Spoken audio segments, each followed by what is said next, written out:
반갑습니다. 짚고 넘어가사 이병준입니다. 이 코너는 부부 관계를 짚어보자. 몰랐던 부분도 짚어보고 또 새롭게 짚어가다 보면 새로운 사실도 알게 된다. 이런 관점에서 출발합니다. 오늘은 21번째 버럭 남편이 되는 이유, 화를 내는 남편에 관한 이유.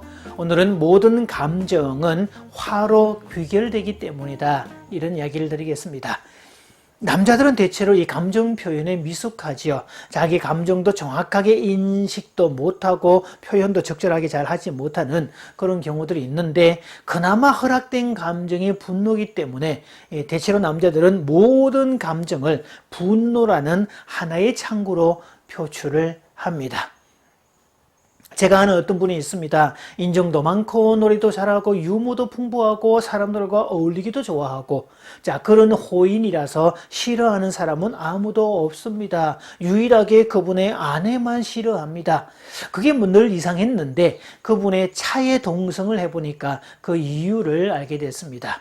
자, 이분이 차에 앉는 순간, 운전대를 잡는 순간 평소 이미지하고는 완전히 다르게 돌변합니다. 운전을 아주 난폭하게 하고요. 그래서 옆에 이 조수석에 탔는데 무엇이길래 이렇게 오른발이 브레이크 페달을 밟게 되고 손잡이를 꽉 잡게 만드는, 정말 옆 사람이 정말 불안하도록 이렇게 만드는 운전인데, 그러면서 이분은 계속 욕을 해댑니다. 앞차가 느리게 가면 군뱅이 살만 먹고 나왔냐, 그 좋은 차로 그렇게 늦게 다니려면 뭐 하려고 그렇게 좋은 차를 샀냐, 이러면서 욕을 하고, 뒤에 누군가가 따라 붙으면 떨어져라 XX야, 궁둥이에 키스하려고 그러냐, 이러면서 그냥 온갖 욕을 그렇게 해댑니다. 자, 밖에서 호인이고 친절맨인데요. 사실 이런 경우 천성이 그런 경우도 있지만 내면 속을 파고 들어가 보면 상처받기 쉬운 사람이라서 친절맨을 선택하는 그런 경우들도 들어 있습니다. 그래서 밖에 나가면 천사인데 집에 들어오면 전사로 바뀌는 케이스가 이런 경우인데요.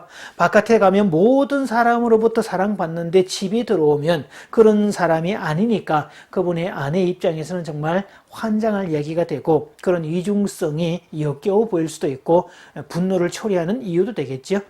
차를 탈 때마다 폭포수처럼 쏟아내는 그 욕을 들어야 되는 거, 그거 보통 스트레스가 아닐 겁니다. 사실 운전에 관한 되게 남성들이 운전대만 잡으면 멀쩡하던 사람도 헐크로 이렇게 돌변하게 되는데요. 왜 남자들이 분노 조절 장애자로 오해될 만큼 운전대만 잡으면 그렇게 화를 낼까? 이것은 심리학에서는 전치라는 방어기제, 디스플레이스먼트라고, 옛날에 우리가 종로에서 뺨 맞고 한강에서 분풀이 한다, 뭐 이런 내용인데요.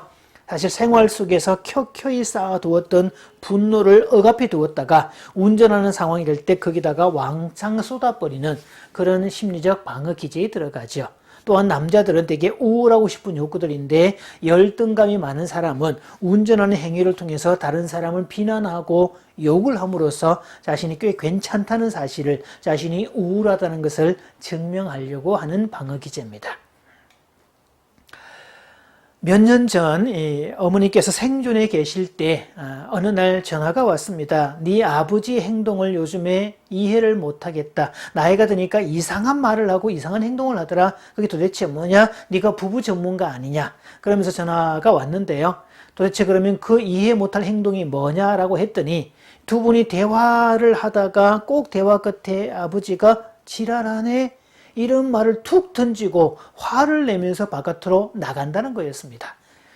제가 어떤 상황에서 그렇던가라고 이제 그 상황을 자세히 물어보았더니, 아버지 쪽에서 미안하다라고 말해야 될 그 자리에 도리어 화를 내면서 횡하니 나가는 방식을 선택한다는 거죠.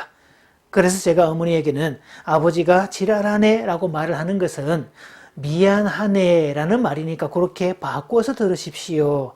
그랬더니 어머니가 아이고야 진짜 그렇더라 라고 말씀을 하셨는데요. 몇 개월 지난 다음에 이 지랄하네가 좀 바뀌었대요. 앞에다가 앳 지랄하네 이래서 뭔가 하나를 더 붙였다고 그러는데, 이건 또 뭐냐라고 그러시길래 내용을 쭉 들어보았더니 아버지 쪽에서 많이 미안할 때, 정말 미안할 때 앳 지랄하네 하나를 더 추가했다는 거죠. 자, 나중에 시골에 가서 두 분이 정말 소통하는 장면을 유심히 지켜보니까 진짜 아버지 쪽에서 미안하다고 말할 자리에 꼭 그렇게 성질을 내고 이 핀잔을 넣고 그럴 때 인정하면 될 거를 인정 안 하고 도리어 화를 내므로써 모면하려고 하는 그런 모습을 보입니다. 마음이 어떨지 몰라도 표현하는 말과 행동이 그러니까 이 받는 쪽에서는 그 진심을 알 리가 없지요. 그래서 이 의사소통에서는 수준이 높은 쪽과 낮은 쪽 중에서 높은 쪽에서 풀어갈 수 있는 거지 낮은 쪽에서는 절대 못 풀어갑니다. 흔히 개떡같이 말해도 찰떡같이 알아듣는다라는 표현을 쓸 때 이 기술, 표현된 언어, 표현된 말 뒤에 숨은 그 의도를 알아내는 것, 이것을 메타 커뮤니케이션이라고 그럽니다. 아마 아버지가 나이가 들어가면서 어머니 쪽에 계속 화를 내는 거, 이 황당한 일에 정말 화낼 일도 아닌데 화를 내는 것은 나이가 들어가면서 느끼는 상실감에 의한 분노였을 겁니다. 자, 어느새 갈퀴 없는 사자가 되어 있고 이빨 빠진 호랑이나 발톱 빠진 맹수가 되었다고 느낄 때 그 허탈감과 무력감에 자기도 모르게 분노하지요. 특히 남자에게 있어서는 효용성이 없다는 것만큼 비참한 게 없습니다. 그래서 나이 들고 비참해지는, 약해지는 자신의 모습을 전혀 받아들이지 못합니다. 이 나이 들고 약해진다는 것 자체가 엄청난 스트레스를 유발하는 건데요. 은교라는 영화가 있었죠. 이 배우 박해일, 김무열, 김고은이 출연했던 그런 영화였는데요. 소설을 각색했었죠. 그 속에 보면 이 청춘 남녀가 육체적 사랑을 나누는 그 장면을 노인이 된 이 박해일 배우가 그 장면을 바라보는 그런 내용이 나옵니다. 그래서 이 젊은 청춘이 젊음을 가지고 있다는 자체만으로도 이분의 분노를 유발하는 행위가 된다는 거죠. 그렇게 비교를 해보면 이쪽은 가지고 있는데 나는 가지지 못하기 때문에 박탈이 되는 거고 그로 인해서 분노가 치밀어 오릅니다. 그래서 이 노인이 하는 행동 중에 이 젊은 남자가 타고 온 차에 바퀴에 이 볼트를 나사를 풀어버립니다. 가다가 바퀴가 빠져서 죽으라고 그런 의도죠. 아마 오래전에 이 70대 노인이 이 젊은 청춘 4명을 연쇄살인을 했더라. 이런 것 때문에 꽤 시끄러웠던 적이 있었는데요. 아마 요 맥락에서 설명하면 이해가 될 겁니다. 남자들은 특히 상실을 겪었을 때 그 상실감도 분노로 대체합니다. 이 가족의 죽음이나 본인의 어떤 이혼이나 별거, 뭐는 부부싸움, 기타 등등 또 자녀의 불순종 혹은 뭐 회사에서 승진에 누락되었다거나 뭐 이런 일들, 그런 일이 있을 때 분노로서 자기 감정을 표출하죠. 저도 지난 6월달, 작년 6월달에 어머니 천국 보내드리고 상을 치르고 난 다음에 몇 개월 동안은 이 터져 나오는 까닭 없는 분노 때문에 많이 힘들었습니다. 모든 일에 짜증이 나고 아무하거나 막 싸우고 싶고 조그만 일에도 신경이 곤두서 있고 작은 일도 그냥 넘어가지가 않고 그러면서도 만사가 귀찮고 의미도 없습니다. 영화를 보더라도 이게 멜로 드라마나 가족 드라마 같은 그런 내용들은 도리어 막 화가 치밀어 오르고요. 그냥 부수고 깨고 치고 받고 이런 액션물을 봐야 속이 시원합니다.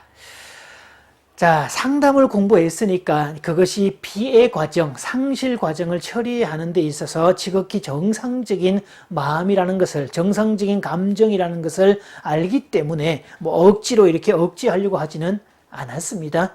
이 영국의 의사였던 퀴블러 로스는요, 이렇게 상실을 경험하고 나면 보통 5단계를 거친다라고 하는데, 부정하기, 분노하기, 우울하기, 타협하기, 수용하기. 물론 이 내용들이 중간중간에 왔다 가기도 하는 그런 상황인데, 최종적으로는 타협을 하게 된다. 충분히 아파하고, 충분히 울고, 충분히 분내고, 그러고 나면 지나간다. 라는 뜻이 됩니다. 근데 남자들은 그 감정을 표현할 수가 없기 때문에 사실은 슬픔이고 아쉬움이고 안타까움이고 후회감이고 이런 마음인데 그것조차도 분노라는 방식으로 표현을 한다는 거죠. 그래서 남자들은 이 화를 내는 것 외에는 다른 감정으로 자신을 표현하는 법을 잘 못 배워왔습니다. 자기 감정을 표현하는 일에 당연히 서툴 수밖에 없죠.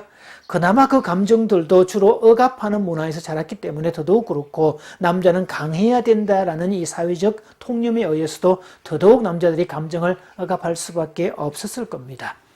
사실 심리적으로 보면 남자들이 훨씬 더 연약합니다. 더 약하고 여리고 눈물도 많고 겁도 많습니다. 사실 이 용기라는 개념은 두려움이 없는 상태를 말하는 게 아니라, 두려움이 있어도 직면해야 될 상황이면 직면하려고 분연히 일어서는 것을 용기라고 말하지, 그래서 남자의 용기는 처음부터 겁이 없는 그런 게 아니라 맞닥뜨리는 용기를 지칭하는 것이죠. 남편이 화를 낼 때 화를 내고 있는 모습만 보지 마시고 그 이면에 숨겨진 그 마음을 한번 읽어보십시오. 메타 커뮤니케이션의 기술을 한번 써보십시오. 조금만 눈여겨보시면 그 이면 속에 나를 도와달라라고 말하는 SOS 신호가 보일 겁니다. 관계적인 부분에서 턱없이 약한 존재, 감정 표현이 허락되지 않는 존재, 그러면서도 어깨에 많은 짐이 부과된 존재, 자유롭고 싶고 소통하고 싶고 뭔가 교류하고 싶고 그런 마음인데, 사실은 마음은 그런데 표현하는 것은 분노라서 도리어 관계가 깨짐으로 인해서 더 힘들어지는 그런 상황들. 그래서 그 분노의 이면에는 숨겨진 작은 소년의 모습이 들어 있을 겁니다. 그럴 때 아내 쪽에서 조금만 문을 열어줄 필요도 있겠죠.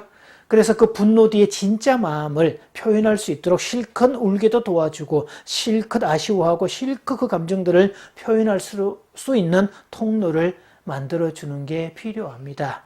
아마 이 역할을 대신해 주는 게 노래방이 아닐까 싶습니다.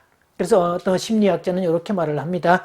대한민국 국민들, 특히 중년 남자들을 위해서 전국 방방 곳곳에 노래방이 설치되었다. 거기서라도 억압된 감정을 좀 풀어내라고 만들어 주신 특별한 은총이다. 그래서 어느 날 법적으로 노래방을 싹 제거한다면 흉악 범죄가 급증할 것이다 라고 말하기도 합니다. 자, 오늘은 이 버럭 남편이 되는 이유 세 번째, 남자들은 모든 감정을 분노라는 하나의 방식으로 표출해서 그렇다라는 얘기를 드렸고요. 다음 시간에도 계속 이 버럭 남편이 되는 이유를 계속 말씀드리겠습니다.